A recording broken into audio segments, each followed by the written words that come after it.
Welcome to the verdict zone. Today's case is a chilling study in modern duplicity, The Husband on Hello. This is the story of how someone can live two lives in parallel, and the moment you discover you were only ever in the secret one. The story we're re-examining today comes from a member of our community who found herself caught in a web of deceit so intricate, it almost defies belief. A connection was made on a dating app, the kind of modern meet-cute that has become the start of millions of love stories. A relationship developed from there. The communication was consistent, daily, filled with all the promises and intimacy that build a future. But the entire foundation was a lie. He wasn't just dating someone else. He was pledged to another person, then he legally married that person, all while maintaining an ongoing emotional, and what she later confirmed was a physical, connection with our submitter. The discovery came just 2 weeks after his wedding day. For the next 15 minutes, we're dissecting this deception.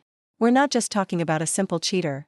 We're talking about a person who entered into the most significant contract of his life, marriage, while actively cultivating a separate, intimate connection. He was building two worlds, knowing full well that one day, one of them would have to detonate.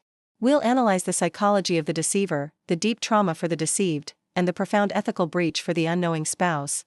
Let's break down the timeline, because the audacity of it is truly staggering. The first message arrives, the chemistry is instant. Dates follow, and a routine is established. He's charming, attentive, and seemingly available. He's texting her good morning from his home, the one he shares with his fiancée. He's just planning a future with her on the phone while his partner is in the next room, planning their wedding. This isn't just infidelity, this is a masterclass in compartmentalization. Think about the mental energy required. He's managing two separate sets of memories, two sets of inside jokes, two sets of future plans. He has to remember what he told whom, which version of his day he shared with each woman. It's a full-time job built on a foundation of lies. The engagement happens, but our submitter knows nothing about it. His social media is likely private or carefully curated. He explains away weekends or holidays with plausible excuses, work trips, family obligations. Each excuse is a carefully placed brick in the wall he's building around his double life.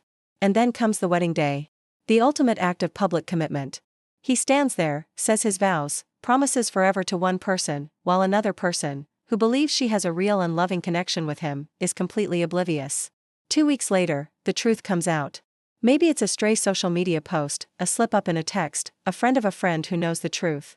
But the discovery happens. And in that single moment, her entire reality shatters.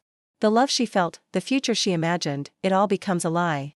To understand how someone can do this, we need to look at the psychology behind such profound deceit. We spoke with Dr. Alana Hayes, a clinical psychologist specializing in relationship dynamics. She explained that individuals who live these double lives often exhibit strong narcissistic traits. They have an inflated sense of self-importance and a deep-seated need for admiration from multiple sources. For them, one person's love isn't enough. They need to be the hero in two separate stories. Dr. Hayes also points to a concept called cognitive dissonance. The deceiver knows their actions are wrong, that they are causing immense harm. To cope with that internal conflict, they create a narrative where their actions are justified. They might tell themselves, my fiancé doesn't truly understand me, or, this other connection is just for fun, it doesn't mean anything. They rationalize their behavior to protect their own self-image as a good person. It's a form of mental gymnastics that allows them to sleep at night, even as they are systematically destroying the lives of the people who trust them. The digital age has become the perfect incubator for this kind of behavior. Our digital ethics expert, Ben Carter, calls this the curated identity phenomenon. On different platforms, you can be different people. Your dating app profile is one version of you. Your social media that your family sees is another. This fragmentation allows a person to keep entire relationships completely separate, with no overlap. It's just easier than ever to build a secret world that exists only in text messages and private calls. There are no mutual friends to run into, no risk of being seen in public. The entire relationship can be contained within the screen of a phone, making the deception easier to manage and maintain. Now, let's turn to the impact on the victims. There are two in this story. First, our submitter. The trauma she experienced goes far beyond simple heartbreak. This is a profound violation of trust that can fundamentally alter a person's ability to trust again. It's not just about the man, it's about her own judgment. She asks herself, how could I have been so blind? Were all the signs there? Did I ignore them? This self-doubt can be crippling. It's a form of psychological manipulation known as gaslighting on a grand scale. For months, he made her believe in a shared reality that never existed. When that reality is ripped away, it can lead to anxiety, depression, and a deep-seated fear of future relationships. Every new person she meets will be viewed through a lens of suspicion. Every sweet word, every promise, will be questioned. The recovery from this kind of betrayal is not a matter of weeks or months. It can take years of work to rebuild that sense of safety and trust in both oneself and others. And then there's the other victim, the wife. She entered into a marriage believing she was starting a life with a committed partner. She has no idea that the foundation of her marriage is a lie. She doesn't know that her husband's vows were hollow, that he was emotionally and physically involved with someone else on their wedding day. The betrayal for her is just as deep, if not deeper. Her entire life, her future, her home, it's all built on a deception. When and if she finds out, her world will implode in the same way. This story doesn't have one victim, it has at least two, both manipulated by one person's selfish and destructive choices. This brings us to our moral judgment to ponder.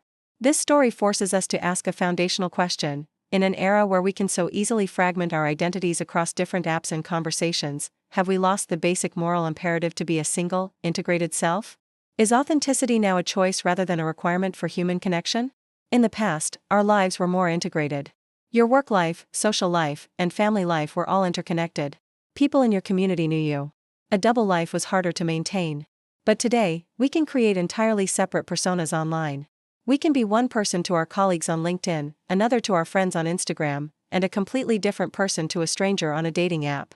Has this digital separation made it easier for us to justify moral compromises?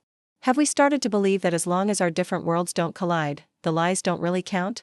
The core of this issue is integrity, the state of being whole and undivided. When someone lives a double life, they are fundamentally fractured. They are not one person, but a collection of masks. And while this might serve their own needs in the short term, it ultimately causes catastrophic damage to everyone they connect with. Perhaps the most important lesson from this is a renewed call for personal accountability. We must demand authenticity from ourselves and from the people we let into our lives. If this story unsettled you, if you believe in integrity and the importance of calling out deception, you need to be part of this community. Subscribe and hit the notification bell for the verdict zone. We are a platform dedicated to dissecting the truths and the lies of modern relationships, one case at a time. The world needs more accountability, and it starts with conversations like these. Join us, and let's demand better. Subscribe now.